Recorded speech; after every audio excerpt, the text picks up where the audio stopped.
Good evening. I'm Kelda Yoon. We begin in Florida tonight, where Hurricane Milton has made landfall as a Category 3 storm, bringing heavy rain, damaging winds, and a dangerous storm surge of up to 4 meters to parts of the coast.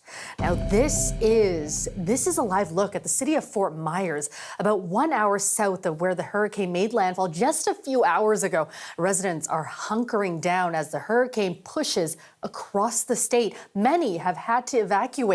As Katie Simpson reports, Milton brought severe damage even before hitting Florida's Gulf Coast.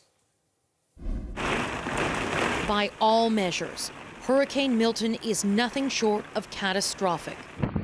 A monster of a storm that's already having a devastating impact, spawning dozens of tornado warnings across Florida, with touchdowns reported in and around Fort Myers, leaving behind a dangerous trail of destruction. This debris could be picked up by hurricane-force winds and become projectiles. All of this well before the worst even arrives. There is high confidence that this hurricane is going to pack a major, major punch and do an awful lot of damage. It's looking like the storm of the century. I know it's really tough, leaving behind your home, your belongings, everything you own. But I urge everyone in Hurricane Milton's path to follow all safety instructions. Gulf Coast communities from Sarasota to St. Petersburg could see storm surge up to 4 meters and winds peaking around 200 kilometers per hour. For anyone who ignored evacuation orders, police repeated the same blunt message they delivered before Hurricane Helene hit. Find yourself a permanent marker, write your name, your date of birth, and your next of kin on your arm, so we know who you are and who to contact. Many have taken the warnings seriously, the urgent effort to flee triggering a different set of concerns. One of the biggest challenges on the ground in Florida right now has to do with fuel. So many people have been rushing to get out that gas stations have had to tape up their pumps because they're out of gas. Though leaving town isn't an option for everyone, shelters in the storm's path are starting to fill up. It's a lot of anxiety, plus I'm homeless. So living in my car and trying to equip with all of this is pretty difficult. In central Florida, the biggest concern is flash flooding. While there are no evacuation orders here, some people are on edge. It's very nerve-wracking right now because I'm not sure what's going to happen. That was our Katie Simpson reporting from Orlando, Florida. The hurricane is also keeping many people here on edge tonight. The Florida Panhandle is a popular place for people in the GTA to travel to. Many snowbirds own properties there, living there for months at a time during the winter. Chris Glover has more on how Milton is impacting some Torontonians. Toronto artist Victor Middick's 6-meter sculpture is right in the path of Hurricane Milton at his studio near Sarasota, Florida. I was supposed to be there today, and I guess I'm not going. I'm going to see what's happening because it looks like the hurricane path is going to go right over on top of my house. Just days ago, he was able to protect it from Hurricane Helene, but this time, with the storm surge expected to be even higher, as much as 5 meters, he's panicking for his roughly $5 million worth of art trapped in the crosshairs of the Tampa area's worst storm in over a century. I've been on a nervous wreck since 2 days ago. So it's I feel like somebody stabbed me, and don't know. I have no idea how I'm feeling yet. He at least was able to make it out of the danger zone. Many others are finding highways clogged, gas stations running out of fuel, and airports canceling flights.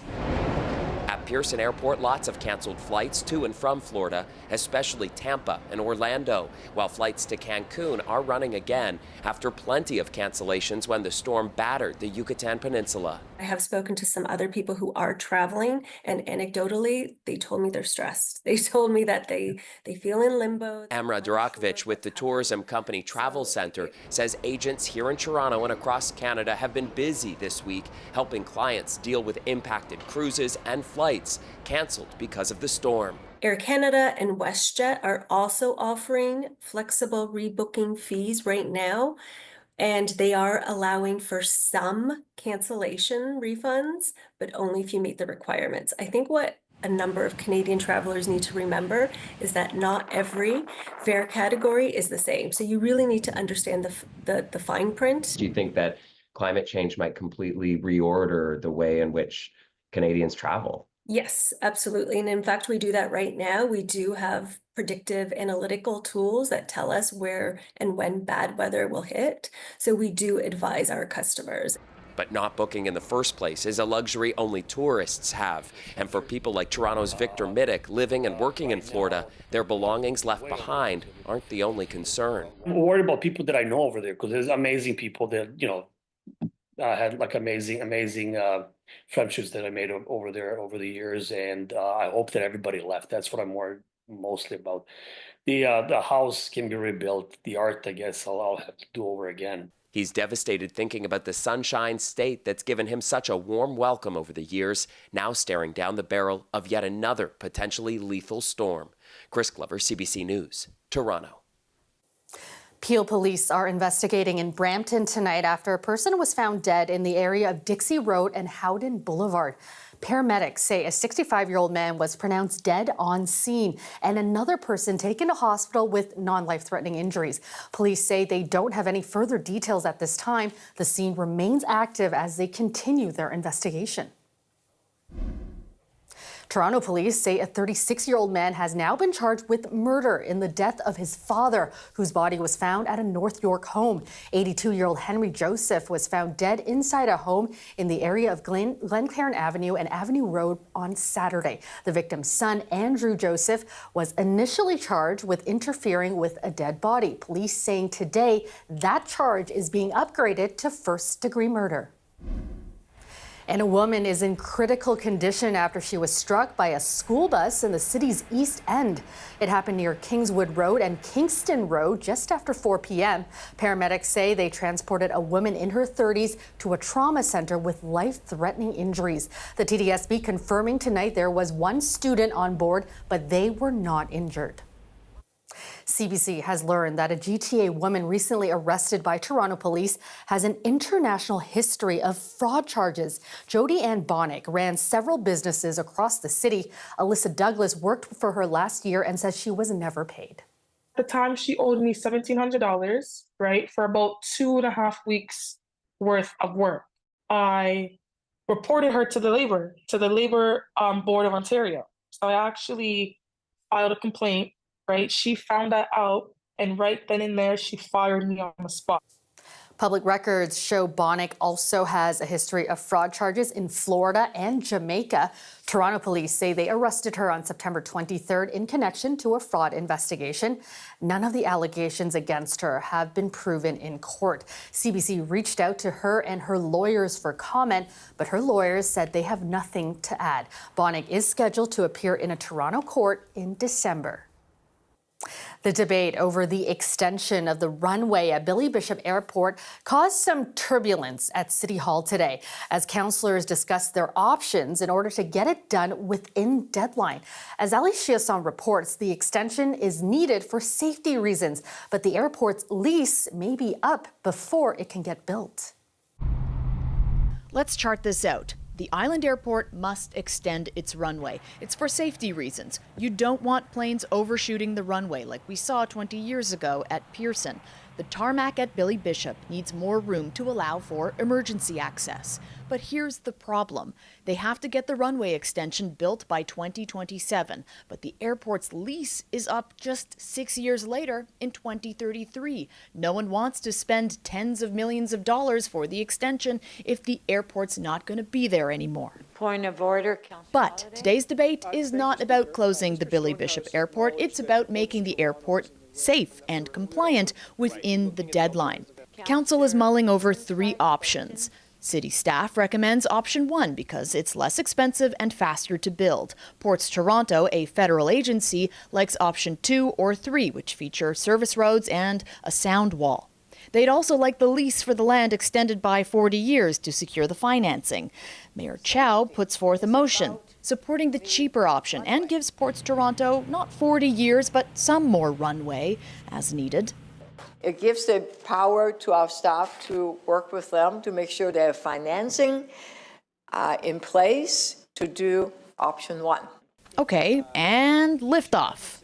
This council is screwing around, parsing out the language, and afraid to take the grown-up position, do the right thing to advance these negotiations, and it's disgraceful. I've not seen a lobbying effort like this for a long time. The debate saw some turbulence. Mayor Chow has a motion that says, okay, here's another couple of decades to get everything right. It's as if there's some kind of sneaky motion there. Pick up, look under the rug, and it's a secret motion to close the airport. It's a secret motion, everybody. Maybe it's written in secret ink. I don't know, but it's not there. You talk about growing up, grow up. It's never been about safety for them, and it's exhausting to listen to. Ozma Malik is the councillor that represents the ward that the airport's in. I believe the mayor's proposal is responsible to ensure ports can secure financing for up to 20 years, as has been done with the tunnel. We have an example of how this is possible. Chow's motion passes 17-8. The runway will be extended as per the cheaper option 1, and Ports Toronto will have to demonstrate that it needs the 12-year lease extension to finance the work. Ali Chiasson, CBC News, Toronto. The Buds are back. The Toronto Maple Leafs hitting the ice for their season opener tonight, bringing with them some new players, a new head coach, but hopefully not the same old heartache. The team playing the Habs in Montreal tonight, and it wasn't the start that fans hoped for. Leafs losing 1-0, but as Dale Manuktuk reports, just having hockey back has our city buzzing. The Buds aren't back in town just yet, but walking the streets, you can tell love and hockey is in the Toronto air, and most definitely in the Toronto bars. Feeling great. Ready to win this year. With the pass, knocked out. Scores! Not so fast, Leafs Nation. Toronto lost its season opener 1-0 in Montreal, but fans have bigger goals. Sort of. I want to see Leaf play past May. When we made it past round 1, I don't know, that was an amazing feeling. We were at home, we literally trained downtown, partied. Being a Leafs fan isn't easy, with more round 1 Game 7 losses to the Bruins than playoff series wins over the last 2 decades. Just 1 playoff series win, to be exact, since 2006. Your partner was to continuously disappoint you over and over and over again, break your heart year after year after year. Why is being a sports fan different? Well, I'm single, so I don't know that experience, but I think there's a lot of false hope that goes into being a hockey fan. No need to stop that hope now. This is a team that should be winning it all, or that should be the focus. NHL.com correspondent Dave McCarthy says all of the pieces are in position. The core of Austin Matthews, William Nylander, Mitch Marner, and John Tavares are back. There's a new coach behind the bench. The blue and white should be playing into June. The Leafs have a season like Edmonton did last year. And they don't win, but you get to a cup final, you're in the mix, you come up a little short. Yeah, people can live with that. But 1 round, 2 rounds and out, that's not going to get it done. McCarthy also says the team prioritizing experience like Max Pacioretty will help. Everyone knows we have a strong team here, some of the best players in the world here. And as I keep saying, I'm grateful to be, a part of this game and to be on a team like this. Meanwhile, with 1 game down and at least 81 more to go, local businesses like the Dog and Bear are excited, even if the biggest cheers of the night were for the food. The whole summer, pretty much, we've been like, Wednesday night is nothing like this. Now we get the boys in here on a Wednesday, the bar's pumping, we get it 3 nights a week. It's only good for us, good for businesses. It's great to have them, and if they can go to a bit of a run here, it just keeps that momentum going. Yes, it was an opening night loss, but Leafs Nation has grown by at least 2 fans from New Zealand. You haven't gone through the years and years of heartbreak and disappointment. No. Well, bless your hearts then, because it's going to be quite an emotional journey for you. Thank you. Dale Manuktuk, CBC News. Welcome back. Ontario says it is launching a review of 37 children's aid societies across the province, examining the quality of protection they provide and their finances. But as Clara Pasica reports, not everyone thinks the focus is in the right place.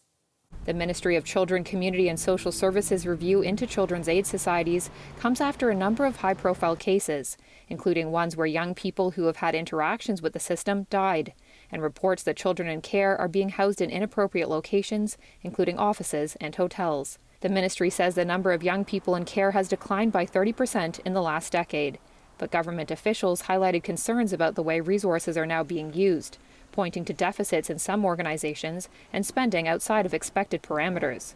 Premier Doug Ford says that's why the review is needed. Some of these agencies, they're working in Taj Mahals, they're paying rent $100,000 for rent. We're going to do a complete audit from top to bottom, and we're going to find out all the waste. Where there's smoke, there's fire, and there's definitely an abuse of taxpayers' money throughout the whole system there. A York University professor specializing in child protection says the focus of this review is misplaced. She says her own work over the last several years found multiple children in care living in inappropriate housing. She says the Premier, upon hearing this news, should have had a very different response. I'm disappointed that the Premier would hear that young people are being housed in hotels and Airbnbs and office spaces, and his first reaction would be to conduct an audit of the finances of the child protection system, and wouldn't be an immediate, we need to address this shortcoming of the system and figure out housing for these young people. I think he's their parent. Like, when a young person is removed from their home, the state becomes their parent, and he's doing a poor job as their parent right now. CBC spoke to a children's aid worker in Cobourg. She says she and her colleagues struggle to help families in increasingly complex cases. She offers a different explanation for the financial picture of many children's aid societies. Just looking at kids in care is not going to explain the full picture. We're not funded for prevention, we're funded for intervention. We are funded to assess risk, to safety plan, and to case manage. Now we are doing all the prevention work because there are very few resources in the community. The ministry could not provide an end date for the review, but says getting young people the best service is a focus. Clara Pasica, CBC News, Toronto. All eyes are on Florida tonight as Hurricane Milton made landfall. Milton had intensified quickly, going from tropical storm to a Category 5 hurricane in record time earlier this week. Now, scientists say one big reason behind that, ocean heat. Anand Ram explains. Milton started as a growl in the Gulf of Mexico and within 2 days became a terrifying roar. The fastest shift from tropical depression to Category 5 hurricane ever seen there. 2 days later, we were at 180 miles per hour winds. That kind of intensification is just extremely rare, if not unheard of. It has dropped 50 millibars in 10 hours. That speed leaving seasoned weather watchers speechless. I apologize. This is just horrific. And what's feeding the beast? What fed Hurricane Helene just before it? Record ocean heat. This is the global average sea surface temperatures for roughly the last 30 years. But in 2023 and 2024, every month the heat has surpassed that by a huge margin. And zooming into the Gulf of Mexico, it's more intense. 2024's heat so far, higher than the last decade. And a few degrees matter. Small differences in temperature, boom, big differences in the amount of water vapor that's getting put into the atmosphere. And that water vapor is really the fuel of the storm. The other conditions that let Milton rage was a lack of other weather patterns, slower winds, air offering less resistance to the rapidly forming vortex. Watching that build up especially troubling for those in the hurricane's path. Especially for the area that I grew up in, I feel it's very heavy. And climate scientists link the warm oceans that supercharged Milton to the planet warming effect from burning fossil fuels. It traps energy around the planet close to the surface and warms up our air temperatures. But that also contributes to that heat getting eventually down into the ocean. And as Florida braces for the full might of Milton, researchers with World Weather Attribution are already looking at how much of its scale and ferocity was caused by climate change. That analysis expected within days. Anand Ram, CBC News, Toronto.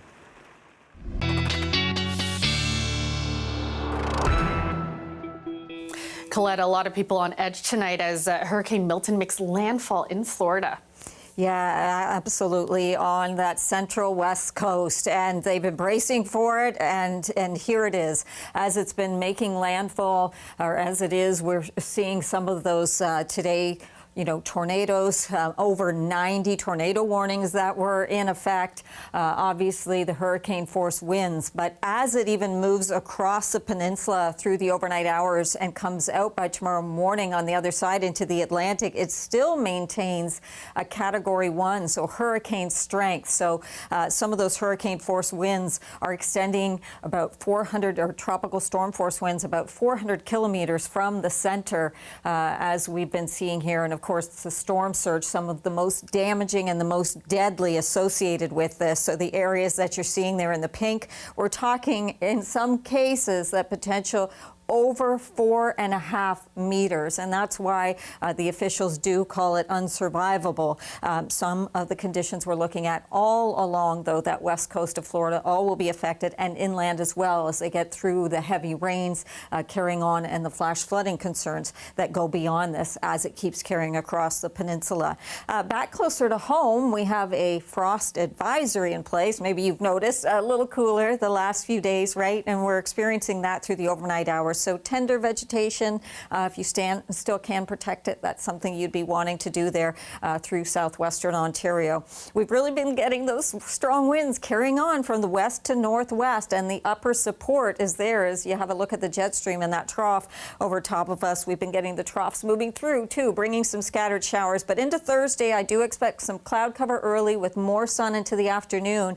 And the good news is we take that sun and a warm up goes into Friday. Then Friday night, some showers passing through, but we'll clear out again for Saturday, although I can't hold you with that through the whole holiday weekend. Look at these temperatures overnight tonight. London, in fact, could fall to a low right around freezing. 16 on Thursday, mix of sun and cloud, 20 on Friday. There you go as we head into the holiday weekend. Yes, Saturday is good, but Sunday, Monday, we do have that chance of showers coming on back. All right. Thanks so much, Colette. You're welcome. And that is our show for you tonight. Thank you so much for watching.